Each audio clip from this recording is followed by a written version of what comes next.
What you can't expect is for the US to start building iPhones from scratch.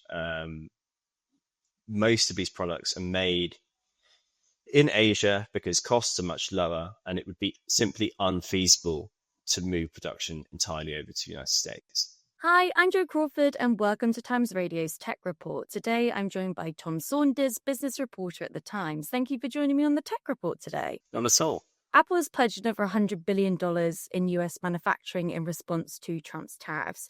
Why was this pledge made and what does it involve? So this is actually the second pledge that Apple has made to invest in the United States. It involves, in this aspect, the larger figure involves a huge number of different commitments, and it's not entirely clear exactly what it encompasses. But I know that specifically this one includes, for example, partnering with the glass maker Corning in Kentucky to manufacture glass for iPhones and Apple Watches, and it will involve partnering with a number of other US companies to shift some of the manufacturing of iPhones, Apple Watches over to the United States. And this is in response to Trump tariffs. Can you explain to me what's been the impact on Apple from these tariffs so far? So in the 3 months in June, Apple said that the tariffs cost them around $800 million. It has been affected probably less so than others, particularly recently. Yesterday, Trump said he would be introducing at some point a 100% tariff on semiconductor chips. But he specifically excluded Apple and any other company that are committed to reshoring some production to the United States. I mean, it was the case that majority of production by Apple was being done in China, but we have been seeing a shift towards countries like India, Vietnam. Why is that? Yeah, that's right. So, originally, most of Apple's production has been in China. It has started to shift that over to India and Vietnam, particularly for products which are destined for the US market, though that hasn't allowed Apple to evade tariffs as it might have wanted to. Trump has increased tariffs in India, particularly recently. But yeah, it has essentially over the last couple of years looked to diversify its production away from solely being reliant on China. Just the day before Apple announced this pledge, we had Trump also announce that he was issuing an executive order onto India of an additional 25% tariff for the country's purchasing of Russian oil. This brings up the total tariff to 50% on Indian imports into the US. Do you think this is going to have an impact on Apple and its manufacturing in India and the costs there? It's difficult to say exactly what impact this will have. And it's also difficult to say whether, this tariff rate will be kept in place for a long time, whether it'll be negotiated down. These things are so uncertain. They change all the time. Obviously, it would have a significant impact. That is absolutely guaranteed if it were to stay at 50%. But, considering this is based on purchase of Russian oil, at least nominally, that's what Trump's saying. Perhaps if India chose not to do that, the tariff would go back down to 25%. I think it's just such a fluid situation. It's really hard to forecast any sort of impact apart from saying, the higher the tariff, the worse off Apple is and any other company that manufactures in India and exports to the United States.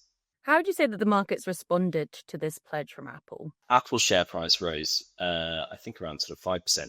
When it rose higher in aftermarket trading after Trump made the announcement about the 100% tariff on chips that Apple would be excluded from.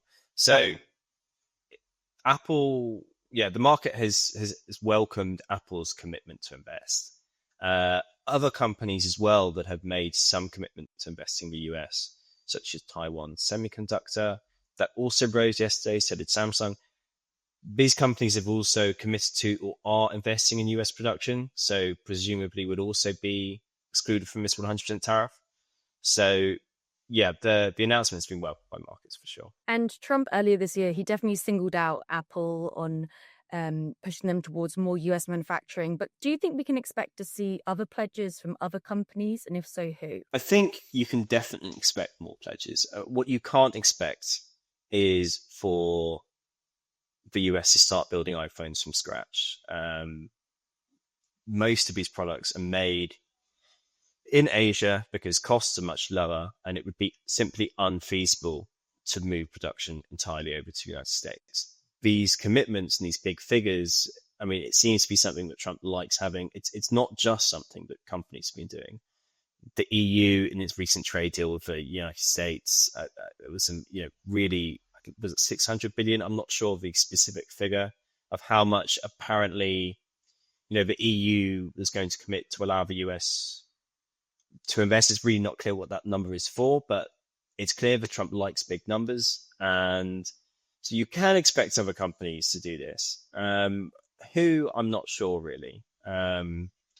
It's not clear, but clearly it's something that, in Apple's case, is shown to work in terms of excluding them from tariffs that would, really negatively affect their business. Inside of that sphere of companies like Apple and the tech industry, do we have any names there of who else might be stepping forward to making these pledges? Well, I mean, there was an announcement earlier this year. I think it's Stargate, which was a commitment to invest in data center production in the United States, which was OpenAI, I think Larry Ellison from Oracle, and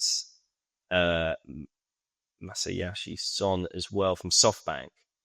So there have been other examples of people making similar commitments in terms of big figures, but big figures accompanied by speculative details about what exactly they entail. There have been other examples so far. And as you previously mentioned, the cost of production outside of the US is potentially a lot cheaper than it is in the US.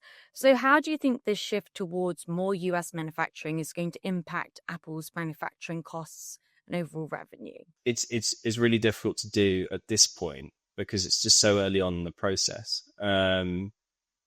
It is really hard. I mean, with everything being so fluid in terms of, first of all, the tariff rates in India and Vietnam,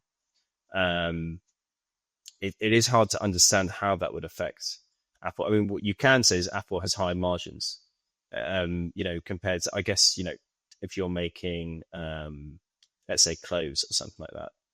The margins are so low that it makes it very difficult to really, pass on these tariffs in the form of higher prices because of very competitive markets. And, it means move production to the United States, something like that's entirely unfeasible. Where in Apple is a gigantic company that does a huge amount of things, and part of its original 500 billion commitment, so this is the second one that it's committed, included things like research and hiring research development staff and all of these other things that Apple does, some of which it already does in the United States. Tom, thank you for joining me in the Tech Report today. Not at all. Thanks for having me.